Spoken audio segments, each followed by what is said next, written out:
CF Moto CLX 250.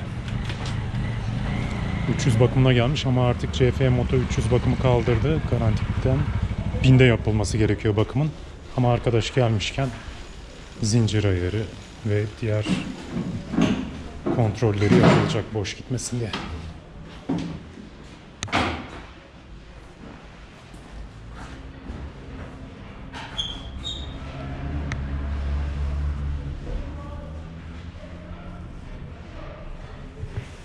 Çamurluk olmayınca böyle oluyor işte.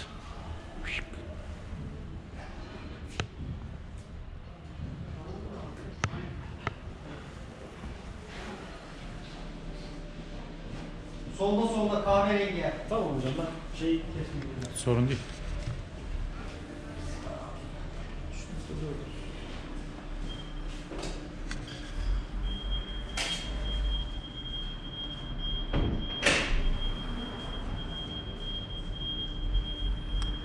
Senin üzerinde çamur yapıyor mu motosiklet bindiğin zaman?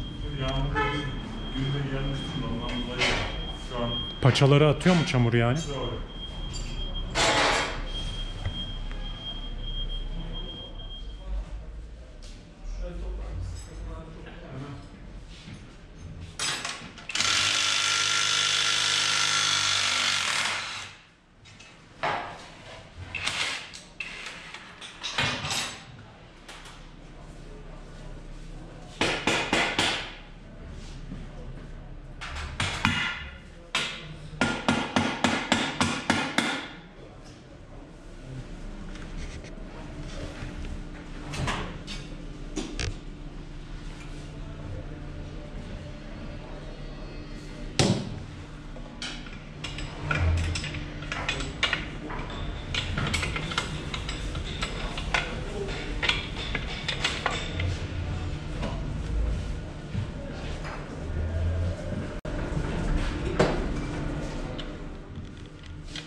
Boş mu ya o?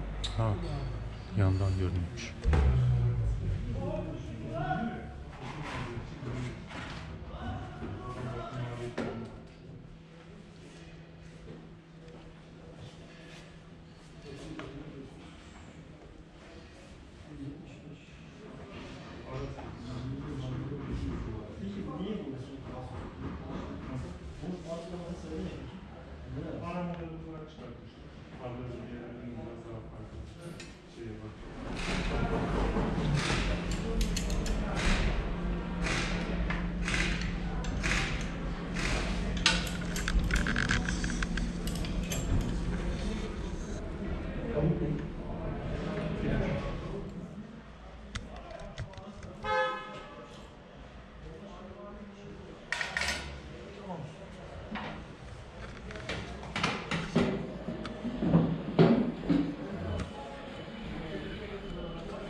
malzemesi neydi kaskın? Şeyde gördüm.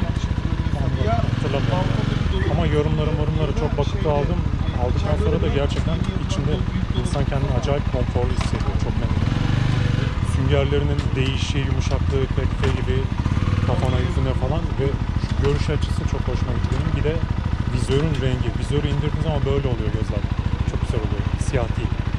Kendi güneş vizörü değil mi yani? Güneş vizörü. Şuradan iniyor. Bir de şurada hava kanalı, burada hava kanalı. Şu camın kilidi mesela. Evet, fark ettim. Şunu onu açınca şuraya GoPro aparatı aldım şimdi. Buraya takacağım. Şuradan da sesimi GoPro'ya geleceğim.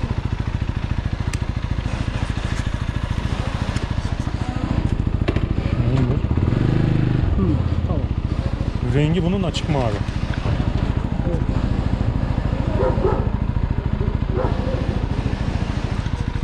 Bunlar falan hepsi açılıyor, kapanıyor hava kanalları. Bir de hafif geldi bana bayağı. Hafif.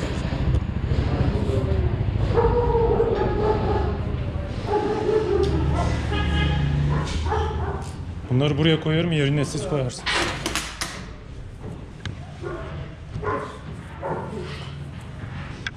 Sizin kaç bakımı? Benim bakım değil ya. Sıkıntın mı var?